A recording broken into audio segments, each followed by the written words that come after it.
Merci Patrick.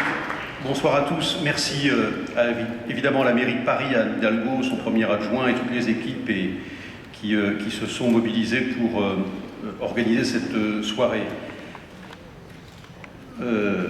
Jean Glavany, merci à toi d'avoir présidé ce jury. Merci aussi pour tes propos. Merci à Pierre Berger qui avait un engagement qui vient de nous quitter. Félicitations aux lauréats, chère Catherine, cher Henri, cher Jean-Luc, cher Choukria, bravo, chacun à votre manière. Chacun à votre manière, soit par les écrits, soit sur le terrain. Et on pense en particulier à Choukria et au risque qu'elle prend depuis des années. Vous illustrez ce qu'est le combat pour la laïcité en France et au-delà de nos frontières. Nos plus vives félicitations à tous pour mener ce combat-là. Bravo.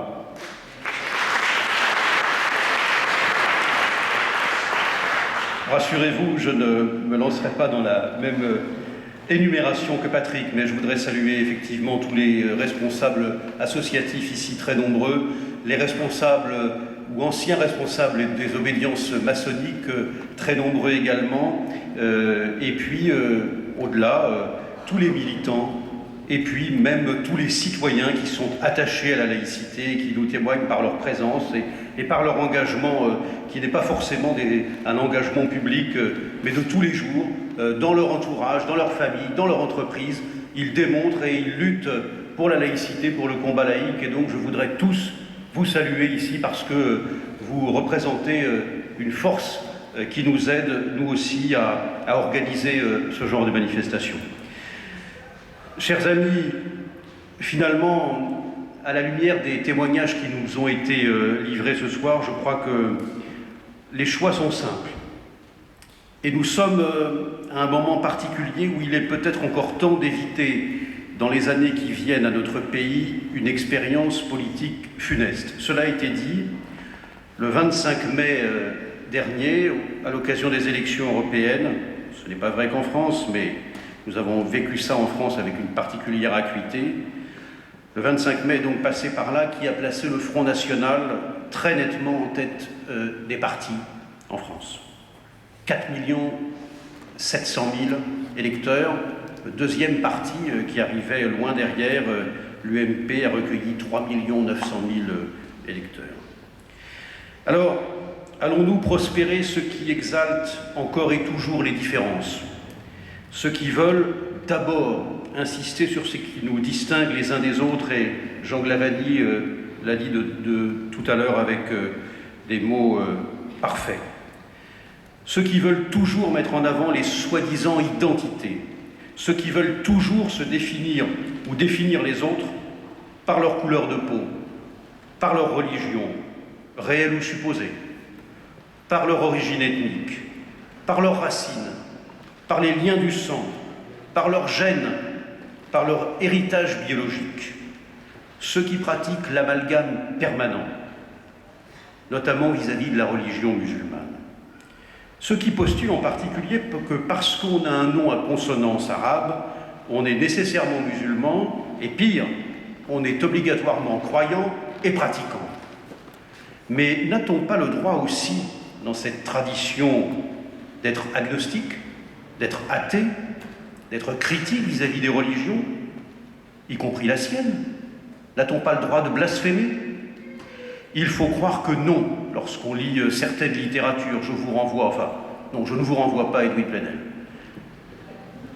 Et l'enfermement communautaire, l'assignation identitaire, ils sont certes l'œuvre de l'extrême droite, qui en douterait, toute son histoire le démontre. Mais ils sont aussi l'œuvre de courants différentialistes, essentialistes, relativistes, communautaristes. Anne Hidalgo le disait tout à l'heure, multiculturalistes, disent-ils pour faire joli. Et ces courants, hélas, on les trouve autant à gauche ou à l'extrême gauche qu'à l'extrême droite. Oui, il faut le dire nettement, parce que nous sommes à une période importante en termes de choix de société. Certains préparent le terrain pour l'extrême droite en accréditant ces thèses différentialistes. Certains légitiment son discours en postulant une prétendue irréductible différence entre les hommes et les femmes de culture, de religion ou d'ethnie distinctes. Et rappelons-nous, chers amis, cela n'a pas été inventé par les afrikaneurs du régime d'apartheid. Cela n'est pas né au club de l'horloge, ni aux Grèce, ni au Front National. Il y a précisément 3 ans, au printemps 2011, une fondation distinguée qui, dit-on, aurait une influence dans certains courants, proposait d'édifier en France une citoyenneté musulmane, rien moins. Mes chers amis, les mots ont un sens. Une citoyenneté musulmane pour les musulmans de France. C'est donc logiquement une citoyenneté protestante, juive, catholique, orthodoxe, pour tous les croyants de notre pays. Pourquoi certains et pas d'autres? Et que fait-on des agnostiques et des athées? J'arrête là, tant nous voyons bien que la confusion, Patrick Kessel l'a illustré également, la confusion des principes gagne, y compris et peut-être surtout certaines de nos élites intellectuelles et médiatiques. Alors face à cela, qu'avons-nous à dire?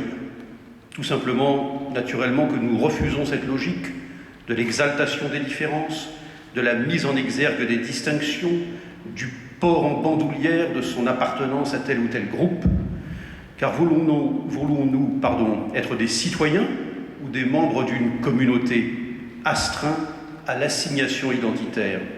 Eh bien, nous avons choisi. Nous voulons être des citoyens, dans l'esprit défini par la Déclaration des droits de l'homme et du citoyen, à laquelle se réfèrent tous ceux qui, dans le monde, savent ce qu'elle signifie et qui le paient parfois très cher. Choukria est là pour l'illustrer, mais nous avons eu des lauréats où nous avons distingué dans le passé un certain nombre de personnalités qui se sont illustrées par le combat. Je pense en particulier à Djemila Benabi, mais pensons aussi à Fazil Say, nous pensons à Nasser Kader, à Habib Kazarli, et puis Malala qui vient de recevoir le prix Nobel de la paix. Alors nous ne sommes pas sots, et j'en finirai par là. Nous savons très bien que l'héritage des Lumières est contesté bien au-delà des courants réactionnaires. Et pour nous, les choses sont claires. Nous refusons l'apartheid, qu'il soit pensé par des théoriciens de la nouvelle droite ou par ceux d'une hypothétique nouvelle gauche. Nous refusons l'assignation identitaire, le postulat selon lequel, parce que nous avons tel ou tel héritage culturel ou cultuel, nous y serions cantonnés pour l'existence entière. Nous voulons être des femmes et des hommes libres et égaux en droit. Il y a pour cela des principes intemporels et simples à comprendre et à défendre, sauf pour ceux, évidemment, qui y sont opposés. Ces principes, chers amis, ils ont pour nom humanisme, universalisme et laïcité. Je vous remercie.